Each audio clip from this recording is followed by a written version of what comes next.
Ժամ առ ժամ աճում է վրաց հայկական սահմանին կանգնած բեռնատարների թիվը, ահազանգում է Հայաստան խմբակցության պատգամավոր Գառնիկ Դանիելյանը։ Բեռնափոխադրող վարորդները հայտնում են, որ փետրվարի 12-ից վրացական կողմը արհեստական խոչընդոտներ է ստեղծում եւ ձգձգում Հայաստան մտնելու թույլտվություն տալը։ Ավելի քան 10 օր անցակետում կանգնած վարորդները պահանջում են, որ Հայաստանի կառավարությունը տեղից շարժվի ու լուծի խնդիրը։ Ընդդիմադիր պատգամավորի կարծիքով Հայաստանի իշխանության Վրաստանի հետ սխալ քաղաքականությունն է պարբերաբար այս խնդրին հանգեցնում։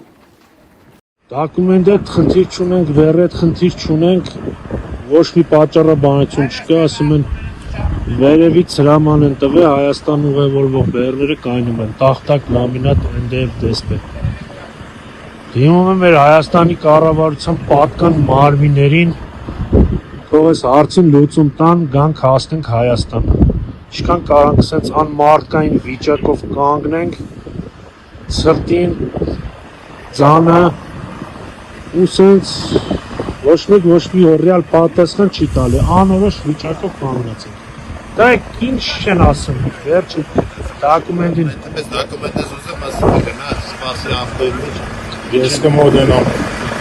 Կգանք դոկումենտը, այս 10 օրա ինչ է նայեմ, որ մոտենան դոկումենտը։